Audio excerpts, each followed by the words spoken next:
যাই হোক একটা খ্যাপা কি করেছে, মাঠে হাল বাইতে চলে গেছে। তো হাল বাইতে যে খ্যাপা করেছে কি, হাল বাইতে বাইতে আপনার ধন্দা হাল বাইতে নিচে দাঁড়িয়ে। তো হাল বাইতে বাইতে করেছে কি বেচারি, হালের ফালে লেগে ঝোঁকে কাড়াক করে এত বড় ঘন্টা সোনার চাপড়া উঠে গেছে মাটির তল থেকে। এই খ্যাপা হালকে খাড়ো করে দিয়েছে, গরুর হাল খাড়ো করে দিয়া পাঞ্জরের লোক দিয়েছিল, লোক দিতে যায় ধুইতে লেগেছে। জুত করে যদি ধুইছে, যত ধুইছে অত চকচক, যত ধুইছে অত চকচক, কঞ্চি লাগছে যদি আরো চকচক। ওর খেয়ে একদম চকচকে করে জুত করে ধুইছে, চোখ হাত গেছিল প্রায় পড়ে গেল। তারপরে আথা পানি মুনি পড়েছিল, একদম আগাধ করে পানিতে পড়া। বেচারি তুলতে পারলে না। তুলতে যখন পারলে না তখন কি করলে বেচারি, মানে বাড়ি চলে গেছে। তো বাড়িতে যাইছে, হাল ছেড়া বাড়িতে গল্প করিয়ে না, এখন একটু পরে গল্প করবেন। দিয়ে এখন বাড়ি চলে গেছে, তো হাল ছেড়া মন তখন খারাপ হয়ে বাড়ি। তো একটাই কথা খালি কয়েছে, আহা এত বড়খান সোনা কোটি কোটি কোটিপতি হয়ে যেত নাকি, কত কোটি হতো আল্লাহ জানে। তো ও বলছে ধন আইলো ধন চলে আলো, আহা ধন আইলো ধন চলে আলো, ধন আইলো ধন চলে আলো। গরু টরু গাই ঘেঁটে বাড়তে লাহারি খেবে কি নাস্তা বানি খেবে কি, খালি ওটাই কথা, ধন আইলো এসে ধন চলে আলো, ধন আইলো এসে ধন চলে গেল। ওনার বাড়ি বাড়ি কইছে হাজি ধন আইলো তো ফের গেল কেন, ধন আইলো তো ফের ধন কেনে গেল, ও কোটাই কথা। ই কইছে ধন আইলে সে ধন চলে গেল, ই কইছে আইলো তো কেনে গেল, আইলো তো কেনে গেল। এই দুজনে এরকম কইছে, কইতে কইতে সারাদিন কইতে কইতে সাঁঝ লেগে গেছে, রাত হয়ে গেছে। এসা রক্তে তখন ওই গ্রামের মোড়লটা ওর সব বাড়ি গেছে, কি গুনে গেছে যে দেখছে তো ওই একটাই কথা, বুড়াটার মালিকদের কথা, ধন আইলে সে ধন চলে গেল। ওর বাড়ি আলি কইছে হাজি ধন আইলে সে ধন গেল কেন। মোড়ল কইছে ব্যাপার খারাপ, এর আগে কোনো বেমারি ধরলে যায় তো ডাক্তার দেখার আগে এলাজ না করলে হবে না। তো গ্রামে একটা ডাক্তার আছে, গেলে ইঞ্জেকশন বেড়া নিন্ধের ইঞ্জেকশন দেবে, এরা ফালা ঢাপড়া থাকবে, তাই কথা চুপি বলবে। এই যখন ডাক্তারকে ডেকে নিয়ে এসছে মোড়ল, ডাক্তারকে ডেকে যখন নিয়ে এসছে, সিরিঞ্জে যখন ওষুধ টেনেছে কিনা আমি ইঞ্জেকশন করবে, তো আর স্ত্রীটাকে আগে হাঁকে করো, তো আর পুরুষটাকে যেন আগে হাঁকে করো, মানে ইঞ্জেকশন দাও, ইঞ্জেকশনটা আগে হাঁকে করো, ওই যেন আগে হাঁকে করো। তো ডাক্তারকে হুঁশ লেগে গেছে, ডাক্তার কইছে একে করি না একে করি, একে করি না একে করি। আর ওরা দুজনে কইছে, ও কইছে আগে হাঁকে করো, ও কইছে আগে হাঁকে করো। মোড়ল ওটা খাড়িয়েছিল, মোড়ল কইছে একো করো অকো করো, একো করো অকো করো। মোড়লকে ধরলিলে ধরলি যা, মানে ওর ওকে একটা ধান্দা ধরলিলে, ও কইছে একো করো অকো করো। আর কানটার পাশা থেকে চোর চুরি করতে এসে জানলাটা খাড়িয়েছিল, যারা নিম গেলে চুরি করবো, চোর করছে ব্যাপার খারাপ, এগুলো যদি থাকে তো আমাকে ধরলিবে। এই চোর কানটা মনে উড়ে গেল। তো কানটার মনে যে লাগলো পালাইছে, তো কানটাতে ছিল বাগুন লাগা, বাগুনের ভুঁইতে দৌড়া ছিল, কানটাতে ব্যাট লাগা, তহমনার খুলে গেল। এই চোর আর ঘুরে তহমন আনতে গেলে আনতে যাবে, যদি ফের আগে বেমারিটা ধরলে তহমন ছেড়ে না আনতে বাড়ি ধরে গেছে, উঠে গেল। দৌড়িয়া বাড়ি যায়, গেটের কাছে বাড়ি বছর বাড়ি বাড়িকে তাড়াতাড়ি কি কর, তহমন বাহির কর। ওই যে কেনে কি হয়েছে, আরে পাগলি পরে শুনিস, আগে তহমন বাহির করে, তোর ব্যাপার খারাপ আছে, যদি সুইনালিস তো তোকে ধরবে। আর স্ত্রী তখন তহমন এনে দেয়, ও তখন কিনে দিয়া তখন কুচ করছে, হাজি কি আছে কখন কইছে, পাগলি শুনিস দেন আর জিটা সাই বস্ত হইতে যায়, তাদের যদি হাঁকো ধরে এলে তখন তোকে ধরে নেবে ব্যাপারে দিয়া, তখন দুই মিলে একটা শান্তি হয়, বুঝতে পারলেন। তো ওইরকম আপনার আমাদের ফের এই বাড়ি পালাবা সুখে না ধরে যে শুনবো না চলে যাবো, শুনবো কি চলে যাবো, এরকম পালাপালি করে না, লক্ষ্যের বসে থাকেন, ভালোভাবে শোনেন। সোনা বন্ধু সোনা না গো, আমার কথা শুনো না, তিনি মাদের দয়ার নবী, তাকে তোমরা চিনা না, তিনি মাদের দয়ার নবী, তাকে তোমরা চিনা না। দয়ার নবী ওহুদ প্রান্তে ধর্ম যুদ্ধ করেছে, কাফেররা নবীজিকে পাথর ছোড়া মেরেছে। কাফেররা নবীজিকে পাথর ছোড়ে মেরেছে। আহা তোমরা মেলো না নবীজিকে মেলো না, তিনি মদের দয়ার নবী, তাকে তোমরা চিনো না। তিনি মদের দয়ার নবী, তাকে তোমরা চিনো না।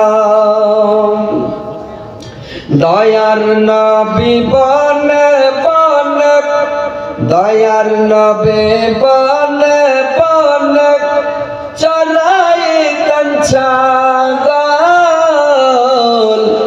কাফেররা দেখে বলতো এটা একটা পাগল। কাফেররা দেখে বলতো বনের একটা পাগল। পাগল নয় গো পাগল নয়, পাগল নয় গো পাগল নয়, সে আল্লাহর প্রেমের দিওয়ানা।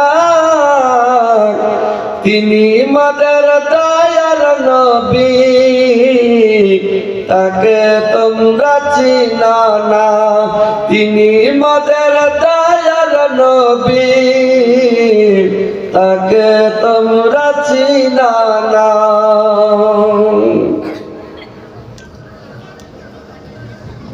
তো ভাই, এবার আমার বক্তব্যের দিকে আমি আসছি। যে আয়াত পরিবেশন করেছি, ইনশাআল্লাহ আয়াতকে সামনে রেখে দু চারটি কথা বলবো কোরআন এবং হাদিস থেকে। কথাগুলো শুনবেন, শোনার পরে আমল করার চেষ্টা করবেন।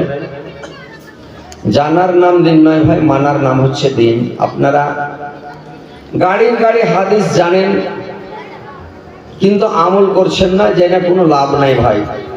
যদি হালকা দু চারটা হাদিস জানেন আর ওই দু চারটা হাদিসকে যদি মেনে চলেন, তো আপনি কামিয়াবি হয়ে গেলেন।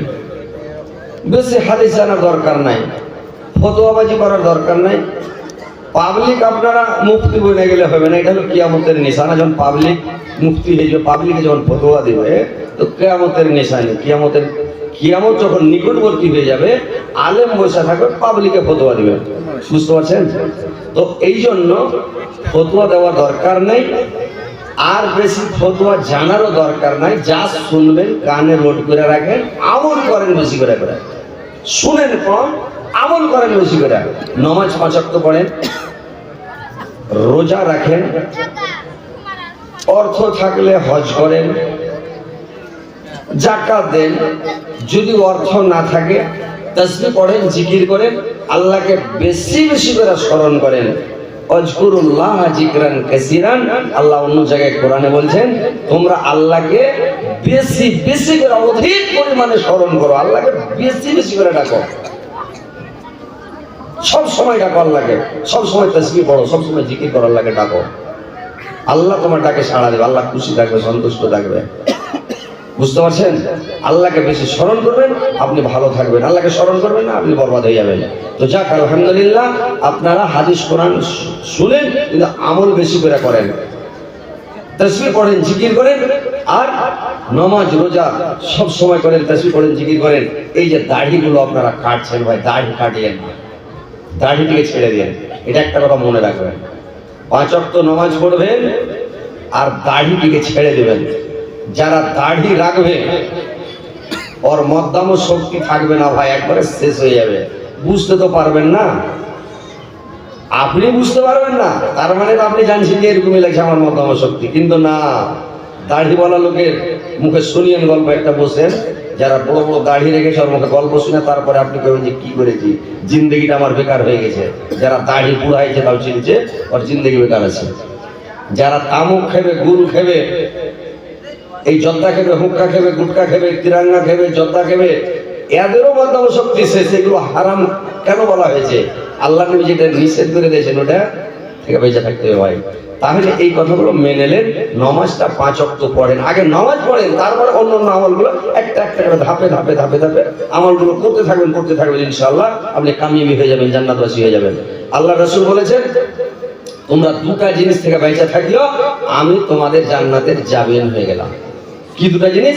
1 নম্বর, মুখের হেফাজত করো, গুজব করিও না, মানুষের শেখায় বদনাম করিও না, ফৌস কথা মুখ দিয়ে বলবেন না, খারাপ কথা ফৌস কথা বেশি বলবেন না মুখ দিয়ে, আর লোকের গুজব গিল্লা করবেন না। একটা হলো মুখের হেফাজত, আর দ্বিতীয় নম্বর হলো জেনা করবেন না, জেনাতে লিপ্ত হবেন না, লজ্জা স্থানের হেফাজত করবেন, জেনাতে লিপ্ত হবেন না। তাইলে আপনি জান্নাতে যাবেন। আল্লাহ রাসূল বলেছেন যাবেন হয়ে গেলাম আমি, এই দুটা জিনিসের হেফাজত করবেন, জান্নাতে যাবেন। যাক আলহামদুলিল্লাহ, ধাপে ধাপে একটা একটা করে এই হাদিসগুলো মানবেন আর কাজ করবেন, মানবেন কাজ করবেন, আপনি দিনদার পরিষ্কার ইমানদার হয়ে যাবেন। আপনাকে আর কোনো কাজে ভালো লাগবে না, দুনিয়াদারি ভালো লাগবে না, আপনি তখন আল্লাহওয়ালা হয়ে যাবেন। খালি সুবহানাল্লাহ, আলহামদুলিল্লাহ, আল্লাহু আকবার। আল্লাহর কাছে 4টা তাসবিহ সবচেয়ে পছন্দনীয়, সবচেয়ে উত্তম তাসবিহ হলো 4টা। একটা হচ্ছে সুবহানাল্লাহ, একটা আলহামদুলিল্লাহ, একটা লা ইলাহা ইল্লাল্লাহ, একটা হচ্ছে আল্লাহু আকবার। এই 4টা তাসবিহ আল্লাহর কাছে অত্যন্ত প্রিয়, আল্লাহ খুব ভালোবাসেন। এই 4টা তাসবিহ আপনাকে পড়তে হবে। আর লা ইলাহা ইল্লাল্লাহ যে পড়বেন, তো ওই ফের গিয়াসউদ্দিন তাহেরের মতন করে করে পড়লে হবে না, অন্য করে পড়লে ফের হবে না, বুঝলেন? মনে মনে পড়েন, লোকে শুনিয়া পড়লে হবে না। ইল্লাল্লাহ ইল্লাল্লাহ ইল্লাল্লাহ ইল্লাল্লাহ এরকম করে তাসবিহ পড়লে তো কাজ হবে না ভাই, ওটা তো অহংকার ঢুকে যাবে নাকি? আপনি তাসবিহ পড়বেন, কাঠির তসবিতে তসবিহ গণা নিষেধ ভাই, গণবেন না, ওটা অহংকার, লোককে দেখা। হ্যাঁ, ওই তসবিহ গনছে ফাঁক করে মুড়ি চুরি করে পালিয়ে যাবেন, বুঝতে পারছেন? লোকে তসবিহ করেন, কিয়ামতের দিন লোকে সাক্ষী দেবে, কি মনে না? একদম সহি হাদিস, এটা দলিল আছে। আপনি আঙ্গুলে তসবিহ গনেন, হ্যাঁ, আর লোক কি গনেন, ঠাইরা গনেন, লোককে জানতে দেবে না। আজ ইল্লাল্লাহ ইল্লাল্লাহ ইল্লাল্লাহ, তো পাবলিক এসব মূল্য হাড়ে চড়ে দিছে, বাংলাদেশে দেখতে পান না? হ্যাঁ, চড়ে না? এগুলা কোনো বলাও ঝামেলা, তারপরে ঝামেলা হবে। তো যাক আলহামদুলিল্লাহ, মানে জোরে তাসবিহ জিকির করবেন না ভাই, আস্তে আস্তে তাসবিহ জিকির করবেন, আল্লাহকে ডাকেন, ধাপে ধাপে কাজ করেন। এবার বক্তব্য থেকে আমি আসছি, শুনেন। আল্লাহ পাক আল্লাহর রাসূলকে ডাকলেন। কোথায় ডাকলেন? নিজের কাছে ডাকলেন। আল্লাহর নবীকে ডাকলেন, নিয়ে গেলেন। কোথায় নিয়ে গেলেন? আল্লাহ কোরআনের মধ্যে বলছেন, বিসমিল্লাহির রহমানির রহিম, সুবহানাল্লাযী আসরা বিআবদিহি লাইলাম মিনাল মাসজিদিল হারাম ইলাল মাসজিদিল আকসা ইলাল মাসজিদিল আকসা আল্লাযী বারাকনা হাওলাহু লিনুরিয়াহু মিন আয়াতিনা ইন্নাহু হুয়াস সামিউল বাসীর। আল্লাহ পাক বলছেন, পবিত্র মহিমাময় যিনি সত্তা, তিনি তার বান্দাকে রাত্রিবেলা নিয়ে গেলেন মসজিদুল হারাম থেকে মসজিদুল আকসা পর্যন্ত। আর আল্লাহ বললেন, আমি আমার বান্দার চতুর্দিকে বরকত দিলাম এবং আমার নিদর্শনগুলোকে দেখার জন্য আমি তাকে নিয়ে গেলাম, যেন আমি তাকে আমার নিদর্শনগুলো দেখাতে পারি। আল্লাহ পাক তার বান্দাকে, আল্লাহর রাসূলকে ডাকলেন। এইবার জিবরাইল আলাইহিস সালাম আসলেন। আল্লাহর রাসূল ছিলেন উম্মে হানির বাড়িতে, রাত্রিবেলা ছিলেন রে ভাই, শুয়েছিলেন। জিবরাইল আলাইহিস সালাম আল্লাহর নবীর কাছে আসলেন, আল্লাহর নবীকে বিছানা থেকে উঠিয়ে দিলেন, আর বিছানা থেকে উঠিয়ে তাকে নিয়ে চলে গেলেন কাবা শরীফের কাছে। কাবার কাছে যখন রেখে দিলেন, আল্লাহর নবী ছিলেন অর্ধেক জাগ্রত এবং অর্ধেক ঘুমন্ত অবস্থাতে, কাগনিনা হয়েছিলেন। আল্লাহর নবী শুয়ে পড়লেন, আল্লাহর নবীর আঙ্গুল ধরে টানলেন জিবরাইল আলাইহিস সালাম। আল্লাহর নবী ধড়ফড় করে উঠে বসলেন।